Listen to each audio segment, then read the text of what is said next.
आज आणीबाणीला 50 वर्ष पूर्ण झाली. सन 1971 मध्ये सार्वत्रिक निवडणुका झाल्या आपल्या भारत देशाच्या आणि या निवडणुकीमध्ये इंदिरा गांधीला स्पष्ट बहुमत मिळालं. हे बहुमत मिळालं असताना इंदिरा गांधी ज्यावेळेस निवडून आल्या रायबरेली मतदारसंघामधून, परंतु अनेक गैरमार्गाने त्या ठिकाणी त्या निवडून आल्या. म्हणून त्यांच्या विरोधात ज्यांनी निवडणूक लढवली असे राजनारायण यांनी त्यांच्या विरोधात इलेक्शन पिटिशन केलं आणि इंदिरा गांधींना गैरमार्ग वापरला, भ्रष्टाचार करून त्या निवडणूक त्या ठिकाणी जिंकल्या आणि सुप्रीम कोर्टानं 12 जून 1975ला इंदिरा गांधीच्या विरोधात निर्णय दिला.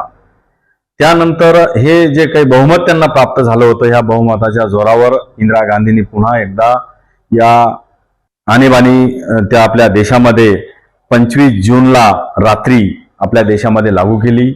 असंख्य कार्यकर्ते संपूर्ण भारत देशातील, त्यामध्ये महाराष्ट्रातील असेल, संपूर्ण राज्यातील अनेक मोठमोठे नेते जे की मराठवाड्यातली आणि महाराष्ट्रातले स्वर्गीय गोपीनाथ मुंडे असतील, प्रमोदजी महाजन असतील, उदाहरणादाखल झालं तर जालन्यातले अरुण उपाध्याय असतील, इक्बाल पाशा असतील, जाफराबाद तालुक्यातले गौतम सिंह असतील, असे अनेक मोठे पदाधिकारी आणि कार्यकर्ते यांना इंदिरा गांधींना जेलमध्ये टाकलं.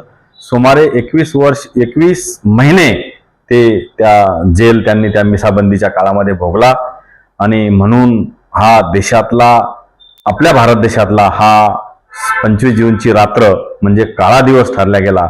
इंदिरा गांधींना स्वतःच्या बळावर अशा प्रकारचा अन्याय अत्याचार आपल्या देशामध्ये केला आणि आजच्या तारखेमध्ये काँग्रेसचे कार्यकर्ते, नेते असं म्हणतात की भारतीय जनता पार्टी हे संविधानाची हत्या करतं.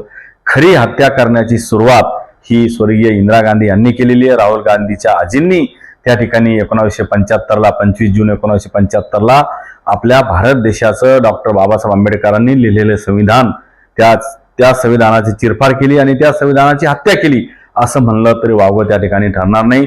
आणि म्हणून मी या आणीबाणी लागू झाल्याच्या निश्चितच 50 वर्ष पूर्ण झाली. भारतीय जनता पार्टी आणि महानगर जिल्ह्याच्या वतीनं मी या घटनेचा 50 वर्ष पूर्ण झाली म्हणून भारतीय जनता पार्टीच्या वतीनं त्या ठिकाणी मी निषेध व्यक्त करतो.